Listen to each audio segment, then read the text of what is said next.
Hello everyone. Today we are going to see few aspects of pulse analog modulation.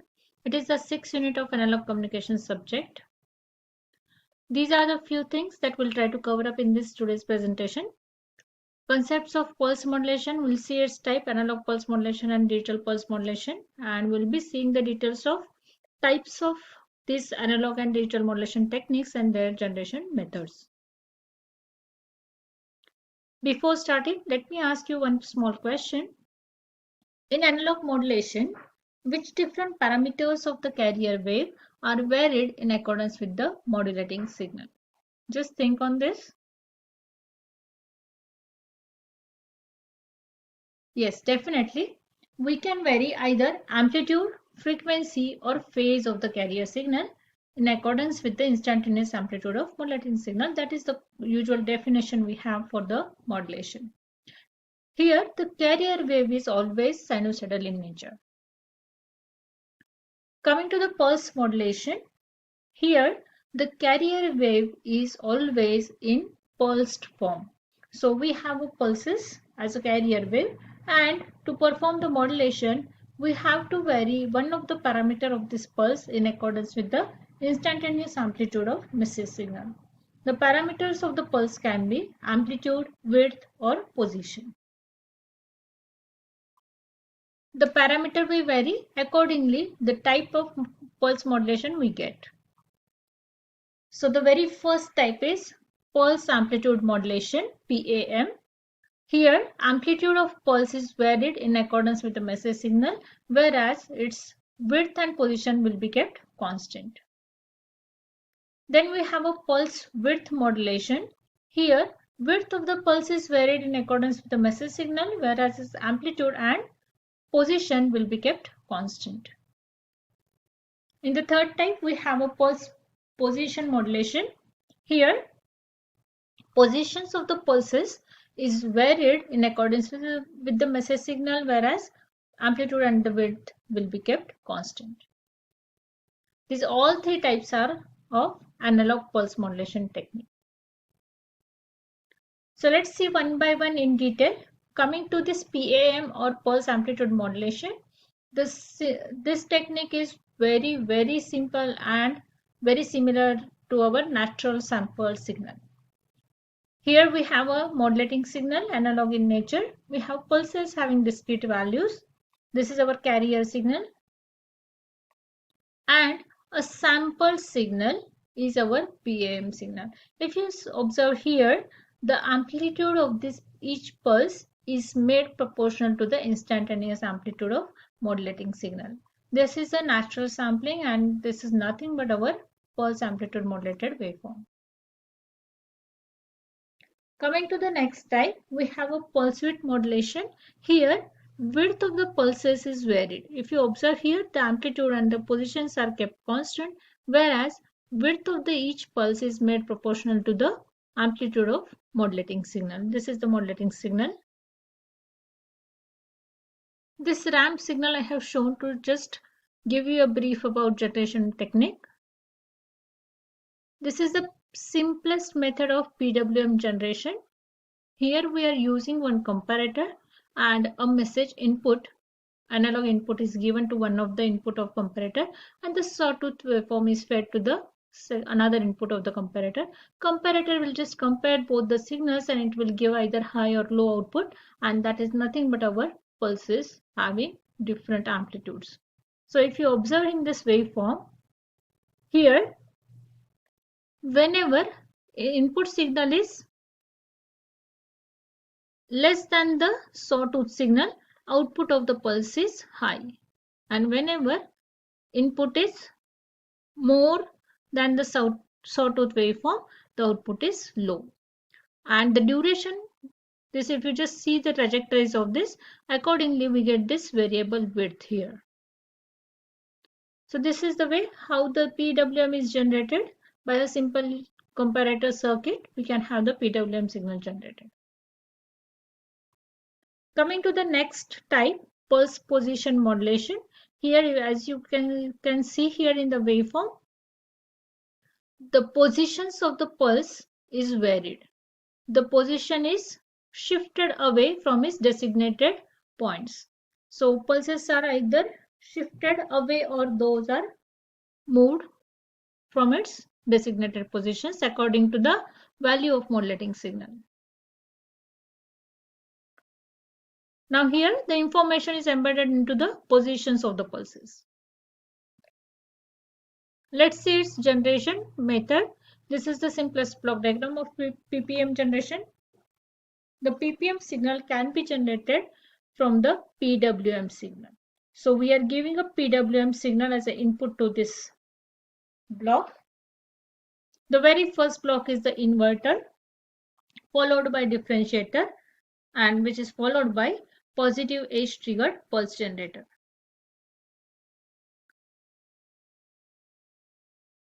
The PWM signal is given to the inverter, which just reverses the polarity of the pulses. The differentiator generates positive and negative spikes for the PWM signal. When the PWM signal goes from high to low, it gives negative spike, and when it goes from low to high, it gives positive spike.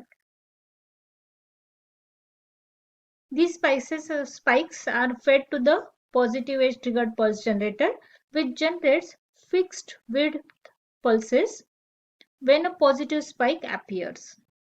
So for all positive spikes, a fixed width pulse will be given.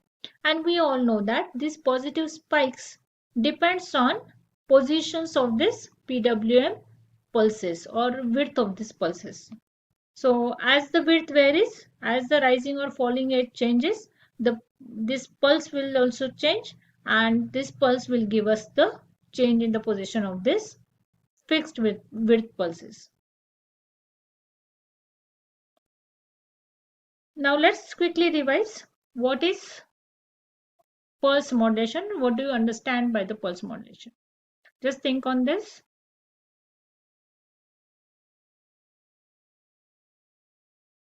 Yes, the pulse modulation is the modulation method in which the carrier is pulsed from, and when one of the parameter of this pulses, it can be either width, position or amplitude, is varied in accordance with the instantaneous amplitude of modulating signal, we call it as a pulse modulation. Now coming to the pulse code modulation, which is a digital modulation method.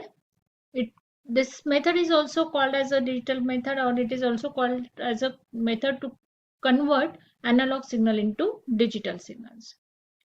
To generate the PCM signal, there are three major steps. The very first one is the PAM, or pulse amplitude modulation, our natural sample signal. Then we have a quantization and then encoding. Let's see all these steps in detail. So this is the message signal, random in nature, analog in nature. The very first step, as we have seen, pulse amplitude modulation. Here we are taking the sampling. Amplitude of this samples is made proportional to the instantaneous amplitude of modulating signal. After performing the PAM method or sampling method, this PAM signal is then quantized. Quantization is nothing but the rounding off, or we can just say if the pulse amplitude is 0.4, we'll be considering it as to the nearest level, which is the 0 level. If the pulse amplitude is 1.15, the nearest level is 1. So we'll be considering it as 1. So it is a rounding off or setting the amplitudes within the definite or finite levels of modulation. The next process after performing the quantization is encoding of the signal. So we have now this finite set of levels. We have sampled the signal, we have set it within this finite levels, and each finite level we can represent by the equivalent binary bits here. So 0 level can be represented as 000, 1 can be represented as 001. So we can just have a simple coding technique here. And if you see, after encoding, this analog message signal is now converted into digital bits.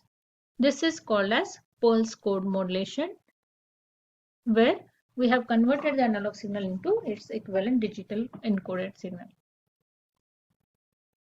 Now, how can we generate the PCM signal? As we have seen the steps, we are giving the analog input to this PCM encoder, which consists of a sampler, quantizer, and encoder. And after the encoder, we get this digital data as output. This is the complete path for the PCM generation and reception.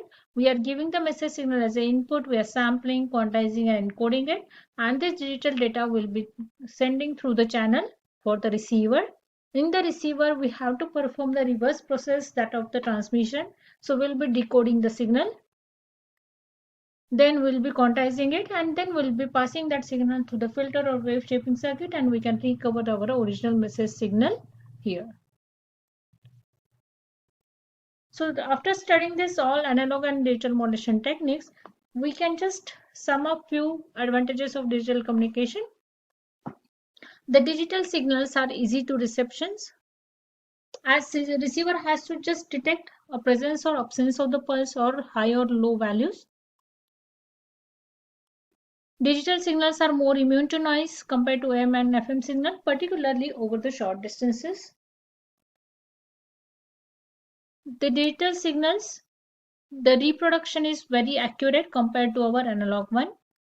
The noise may change the shape of the pulse, but not the pattern of the pulse. That's why we can just accurately reproduce the signal. Another important point, AM and FM signals can be received by any receiver which is compatible. So the transmission is not the secured one. But in digital signals, we can encode that, we can encrypt that signals, and we can send that signal, or that can be received by the only intended person. So we can have the security included in these digital modulation techniques. Another advantage of digital signal, we can have the storage facility. We can store the signal at the receiving end, and we can use that as per our convenience. So that storage is possible with the digital signals only. Thank you very much.